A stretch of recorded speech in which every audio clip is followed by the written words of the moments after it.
میرے ساتھ اسٹوڈیو میں تشریف فرما ہیں عزت مآب عالم نبیل فاضل جلیل حضرت العلام علامہ مولانا محمد ثناء اللہ ربانی صاحب فاضل منہاج یونیورسٹی۔ آپ تشریف لائے ہیں، میں صمیم قلب سے آپ کو اپنے پروگرام میں خوش آمدید کہتا ہوں اور انشاءاللہ تعالی آپ سے گفتگو کا سلسلہ بھی شروع کرتے ہیں۔ معزز ناظرین، یہ وہ لمحات ہیں کہ جب ایک مزدور مزدوری کرتا ہے، سارا دن وہ مزدوری کرتا ہے، انتھک کوشش کرتا ہے، کوشش کرنے کے بعد جب رات کو وہ اپنی ساری محنت کا اجر پانے لگتا ہے تو اس کا دل ہوتا ہے کہ مجھے کم از کم جو میں نے پیسے طے کیے ہیں نا وہ ضرور مل جائیں۔ لیکن خلاق العظیم کتنا کریم ہے، کتنا عظیم ہے کہ وہ فرماتا ہے مزدوری تو نے کم کی ہے، تو نے ذکر میرا کیا ہے اپنی اوقات کے مطابق، تو نے میری عبادت کی ہے اپنی اوقات کے مطابق، تو نے میرا ذکر کیا ہے اپنی بساط کے مطابق، قربان جاؤں اس کی عظمت پر، قربان جاؤں اس کے کرم پر۔ وہ فرماتا تو نے عمل کیا ہے اپنی اوقات کے مطابق، ہم تجھے اجر عطا فرمائیں گے اپنی شان کے مطابق۔ اور اجر کیا ہے؟ فرمایا وہ ایک رات جس کی اتنی وقت ہے، اتنی اہمیت ہے کہ وہ 1000 مہینوں سے بہتر و اعلیٰ ہے۔ اس میں جو عبادت کرے پھر اس کا دروازہ رحمت کھلتا ہے، پھر آواز حق بلند ہوتی ہے۔ خلاق العظیم ارشاد فرماتا ہے کوئی مغفرت طلب کرنے والا ہے، کوئی مانگنے والا ہے، کوئی بخشش چاہنے والا کہ جس کو ہم بخشیں، ہے کوئی مغفرت طلب کرنے والا جس کو ہم مغفرت عطا کریں۔ معزز ناظرین، علامہ صاحب سے گفتگو کا سلسلہ شروع کرتے ہیں۔ علامہ صاحب سے گزارش ہے کہ آپ سب سے پہلے ایک سوال ہے میرا جو آپ ارشاد فرمائیں۔ علامہ صاحب سے گزارش ہے کہ چونکہ امت اس وقت بڑی مشکلات میں ہے تو میں علامہ صاحب سے گزارش کروں گا کہ امت کو درپیش مسائل جو ہیں اور ان کا حل کیا ہے، اس حوالے سے علامہ صاحب سے گفتگو کرتے ہیں۔ السلام علیکم ورحمۃ اللہ وبرکاتہ۔ مبارک ہو جی، آپ نے خوبصورت پروگرام شروع کیا، اللہ تعالیٰ اس کو ماہ رمضان کی برکتوں سے مالامال فرمائے۔ آمین آمین، جزاک اللہ۔ میں نے آپ کا سوال سماعت کیا۔ قرآن مجید فرقان حمید کا اگر مطالعہ کریں جی جی، تو اللہ فرماتا ہے ما کان اللہ لیعذبہم واہ واہ، سبحان اللہ سبحان اللہ۔ محبوب، اگر ان کے عمل دیکھوں جی جی، تو ان کے عمل کی بنیاد پر تو جی چاہتا ہے کہ ان کو اسی طرح عذاب دیا جائے جیسے بنی اسرائیل کی قوم کو اللہ دیے اکبر، جاتے۔ واہ واہ واہ، وہ ایک گناہ کرتے ان کی پیشانیوں پر لکھا جاتا، واہ ان کے گھروں کے دروازوں پر لکھا واہ جاتا واہ واہ، اور لپیٹ میں ساری قوم آتی۔ جی جی، بے شک، وجہ کیا ہے کہ ہم سارے ہی بنی اسرائیل سے بڑھ کر بدعمالیاں کر رہے ہیں، جی جی، لیکن ابھی تک بھی بچے پھرتے ہیں۔ واہ واہ، جب کوئی ایسا ایونٹ جیسے کرونا وائرس کی بیماری، جی جی جی، امت کی معیشت تباہ، معاشرت تباہ، سماج میں اخلاقیات میں ہم بہت گر چکے ہیں۔ گر چکے ہیں، بنیاد یہ ہے کہ ہمارا تعلق اللہ اور اس کے رسول صلی اللہ علیہ وسلم کے ساتھ کمزور پڑ چکا ہے۔ اگر میڈیا پر 100 چینل ہیں تو 98 چینل تو بدکاری پھیلا رہے ہیں، بے حیائی پھیلا رہے ہیں، بے حیائی پھیلا رہے بے ہیں۔ شک، 2 اگر چینل ایسے ہیں کہ جو دینداری کی بات کرتے ہیں تو وہاں سے تو ریموٹ کنٹرول کا بٹن بھی جلدی سے دب جاتا ہے اللہ اور ہم آگے گزر جاتے ہیں۔ جی جی، پھر قوموں پر عذاب اسی طرح آتے ہیں۔ جب قوم غیر ہو، جس کا تعلق اسلام اور دین کے ساتھ نہ ہو، تو اس کے لیے وہ بیماری عذاب ہوتی ہے۔ اللہ اکبر، اور جب ایسے لوگوں پر وہ آئے جو کلمہ گو تھے، نبی پاک صلی اللہ علیہ وسلم کے امتی تھے، تو ان پر یہ آزمائش ہوتی ہے۔ حضرت میں یہاں پر عرض کرتا چلوں کہ ہمارے لیے سب سے بڑا المیہ آپ نے فرمایا نا کہ جو ایک چینل آتا ہے اس پہ اگر اللہ کا نام چل رہا ہے تو ہم جلدی سے اس کو ریوائنڈ کرتے ہیں یا آگے فارورڈ کر دیتے ہیں۔ المیہ یہ ہے کہ اگر اذان ہو رہی ہو تو ہم اذان کو بھی سننا گوارا نہیں کرتے، اذان کو بھی سننا گوارا نہیں کرتے۔ کوئی آپ دین کی بات دیکھ لیں، جی بے شک، اس میں کیونکہ لوگوں کا مزاج نہیں رہا، جی جی جی، مزاج بدل گئے، احوال بدل گئے، کیفیات بدل گئی۔ واہ واہ، اس کی بنیادی وجہ یہ ہوتی ہے کہ ہماری صحبتیں بری ہو گئی، بے شک، ہماری مجلس سے بری ہو گئی۔ بندہ تنہائی میں کمرے میں بیٹھا ہے لیکن سوچتا ہے کہ شاید میں خلوت میں ہوں، نہیں، موبائل کی برائیوں نے اس کو جلوت میں گھیر لیا۔ اللہ شیطان باہر تو تھا ہی لیکن ہم نے کمروں میں گھروں میں داخل کر لیا۔ داخل کر لیا، یہ ساری بدعمالیاں دین سے دوری اور اللہ اور اس کے رسول صلی اللہ علیہ وسلم کے نظام سے دوری کا موجب ہے۔ بے شک، اب ہوا یہ ہے کہ ایک ہی حال قرآن مجید میں دیا ہے جی بے کہ شک، اگر آپ عذاب سے، آزمائشوں سے، جیسے کبھی قوموں پر طاعون کی بیماریاں آتی جی ہیں جی، یا اس طرح کی 10 سے 11 بیماریاں گزر چکی ہیں، ان سے بچنا چاہتے ہیں تو کیا کرنا ہوگا؟ اللہ فرماتا ہے ما کان اللہ لیعذبہم وانت فیہم۔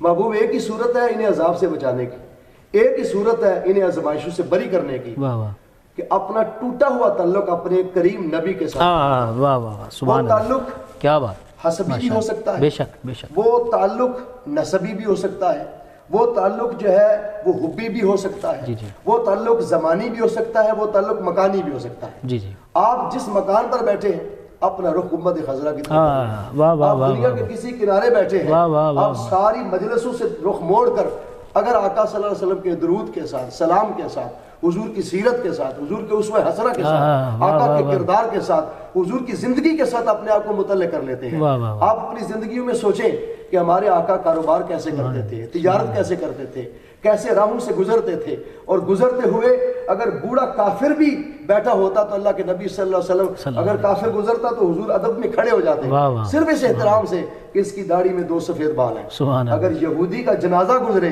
تو اللہ کے نبی صلی اللہ علیہ وسلم اس کے احترام میں کھڑے ہو جائیں۔ اور بخاری شریف کا حدیث ہے، صحابہ عرض کریں آقا حاضر جنازہ تو یہودی ہے، یہ تو یہودی کا جنازہ تھا۔ اللہ کے نبی فرماتے ہیں آج دوسروں کے جنازوں کا احترام کرو، کل اللہ تمہارے جنازوں کا احترام کروائے گا۔ تو آپ نے دیکھا ہمارا دین تو سراسر، کیونکہ ہم مذہب کے فقط پیروکار نہیں، باقی جتنی قومیں تھیں وہ فقط مذہب کی پیروکار تھیں۔ عیسائیت مذہب کے پیروکار ہے، یہودیت مذہب کے پیروکار ہے، سکھ ان کا بھی ایک مذہب ہے، ہر کسی کا ایک مذہب ہے، ہندو مت جو ہے وہ بھی ایک مذہب کے پیروکار ہے، لیکن واحد مسلمان ہے جو فقط مذہب کے نہیں بلکہ دین کے پیروکار۔ دین کے پیروکار۔ There is a big difference between two words, واہ واہ، the religious and the deen۔ بے شک بے شک، مذہب میں اور دین میں بنیادی فرق کیا ہے، یہ ہمیں سوچنے کی ضرورت ہے، اس سے ہمیں سارے حال آگے ملیں گے۔ مذہب جو ہے وہ فقط اپنوں کے حقوق کی حفاظت کرتا ہے، جی جی بالکل، اس لیے ان پر جو ذمہ داریاں ہیں وہ اپنوں کی ہیں، اس لیے عیسائی کو پروموٹ کرے گا، جی جی جی، ہندو کو پروموٹ کرے گا، یہودی کو پروموٹ کرے گا، وہ ہمیں ڈس لائک کریں گے۔ کیوں؟ کہ یہ قرآن نے فیصلہ دے دیا کہ عیسائی اور یہودی تمہارے سگے نہیں ہو سکتے۔ کیوں نہیں ہو سکتے؟ اس لیے کہ وہ مذہب کے پیروکار ہیں۔ لیکن دین کیا ہے؟ دین کا پیروکار وہ ہوتا ہے کہ جو اپنوں کے حقوق کی بھی حفاظت کرے اور غیروں کے حقوق کی بھی حفاظت کرے۔ ہماری ذمہ داریوں میں آج یہ وجہ ہے کہ ملک پاکستان جو اسلامی جمہوریہ پاکستان اسلام کے نام پر بنا، اسلام کے اصولوں پر بنا، اس کی بنیاد اس پر رکھی گئی۔